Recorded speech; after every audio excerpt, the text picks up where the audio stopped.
I'm the priest of the temple, so I give you a good blessing. You may live a long life and a good success in your life, Inshallah. prosperity, health, and wealth. This is my humbly blessing with you. Thank you. God bless you too. Thank you. As-salama. Shukran. As-salama. Thank you so much. The single largest population in the United Arab Emirates are Indians, who stand at approximately 3 million people, 25% who practice the Hindu faith. Today, we take a look at their lives in the United Arab Emirates. Let's go.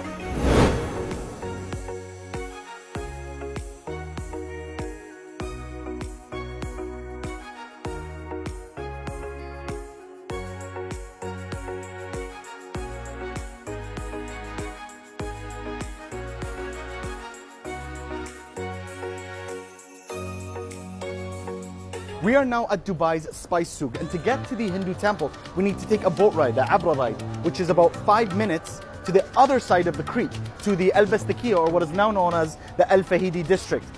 Let's show you that boat ride. I want you to look from this angle. You see that the Hindu temple is right in the middle of the mosques. It's kind of symbolic in a way that, like, you know, this is a Muslim country, all right, but you are also protected no matter who you are, where you're from, what you believe in. We're here to protect you, and I think that is pretty symbolic for me. What's really cool is on the way to the temple, you walk through all these beautiful shops that sell items that members of the Hindu community can come and buy, all types of clothes, all types of treats, all types of flowers. And when these stores really come to life is during the festivals, during the religious celebrations, such as this week, which is Navratri, and we're seeing a lot of action. All right, so we've just arrived at the Hindu temple, and first things first, like when I go to a mosque, like when I visited the Gurudwara, shoes, socks off, and time to clean up.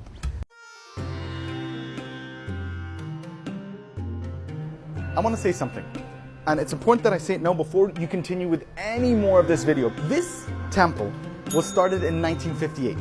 The United Arab Emirates was formed as a country in 1971. So that's 13 years before the UAE was founded. This temple existed. So that speaks to the incredible ties between India and the UAE historically, before we were even a country, and more towards the religious tolerance and acceptance way before we had a year of tolerance this year.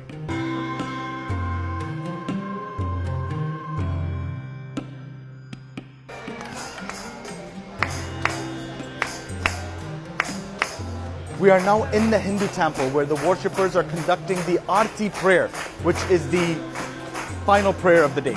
The very height of everything. This is the prayer they do. Then they give their offerings and then they go home. So we get to see this at the very end. Now we're in front of a process called Abhishek or Abhishekam, and it is an offering that Hindus give to the god, which is a mix of milk and water, and they all conduct it in this process to give their offerings.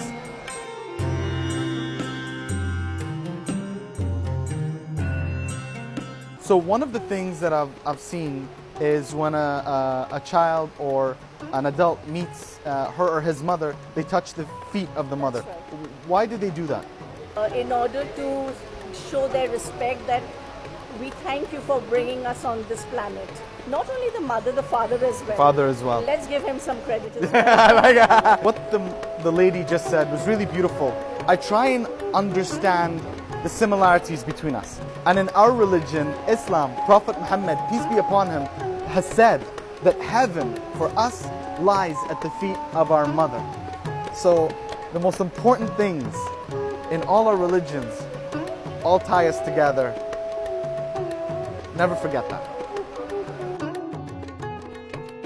Now we're going to take a look at some of the food that has been served here. Alaikum salam wa rahmatullah. Oh, we got food? Thank you. Thank you so much. Shukran. A couple of things that I was told by the management of the temple here is, number one, this is food that, you know, people can take home, share with their families. There's a lot more here. And the second thing that I think was very important is that anyone is welcome to eat here. For all the devotees who are visiting the temple. Okay. Everybody. We cook it here, there is a kitchen, we cook and we serve to everybody. Giving is highly encouraged amongst the people who come to the temple. So that can be in the form of food, that can be in the form of money, and that could be in the form of support for any initiatives that they're doing in the community. So I'm in a Hindu temple amongst the Hindu community, and when they acknowledge me, knowing that I'm here to do a video and learn about them, they say hello by saying Assalamu alaikum. That's special. So we have just finished our trip to the Hindu temple. Now we are crossing back to the spice souk where we're going to meet with Uma and Deepak. I just want to ask them a few questions on what life is like for them as Hindus in the UAE.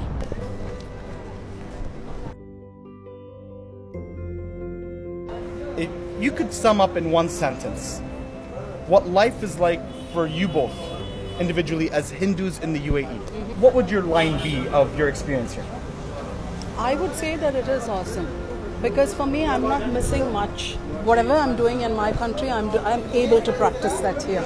And when we move around, especially in the areas of Bardubai, Mankul, Karama, I don't feel that I'm out of India. Wow. The setup, the lightings, the felicitations, everything is so amazing that you don't really miss being out of India, especially when it comes to festive seasons. So I'm starving, and Govind said that you're going to take us somewhere to eat. Yes, so there is a special restaurant when it comes to Indian cuisine and Okay. North Indian cuisine. It's a veg restaurant, and it's Vegetarian, called vegetarian restaurant, and it's called Rajdhani. So once you reach there, you will see that. Let's not talk about it. I like it. Oh, let's keep them surprised.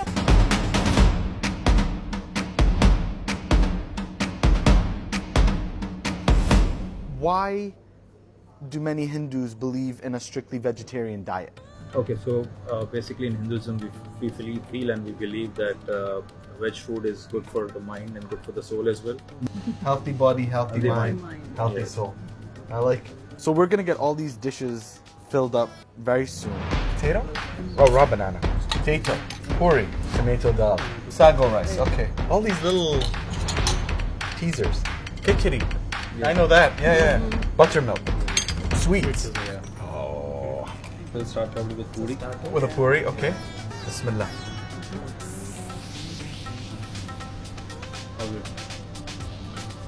It's got a kick to it, huh? There's some action happening there. Very subtle though. Yeah, it's subtle. So this year is UAE's Year of Tolerance. What does that mean to you as the Hindu community? So I feel that we are truly blessed that way, wherein we are able to practice what we are used to and we are accepted as well. So it's about freedom and acceptance. Beautiful.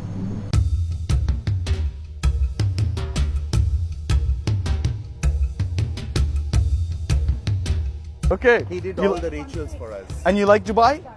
Dubai's good? Assalamualaikum. Assalam, how are you? Welcome to Dubai. Thank you. Thank you.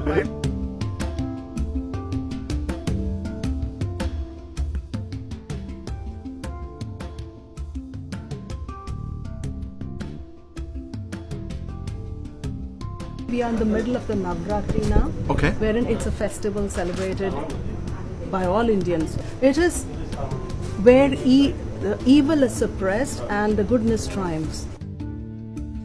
So I have one more request from you. What message would you give to Hindus around the world? So the one message is going to be spread happiness as we always do in the festivals. Festival should not be an exception.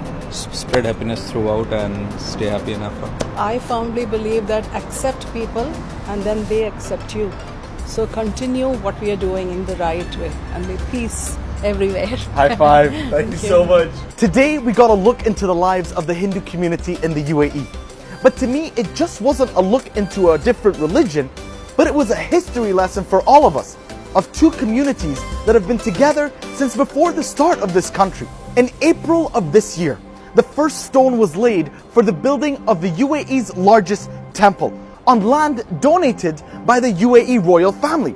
It is a place that has been quoted by priests as the largest place for people of all faiths and religions to come and experience the Hindu faith. And to me, everything that we've seen today, all the beautiful people, all the experiences, all the places we've seen, the temple being built in 2022 shows that the Indian and Hindu community are not just an important part of our past, but they're an important part of our future too. Much love and God bless you.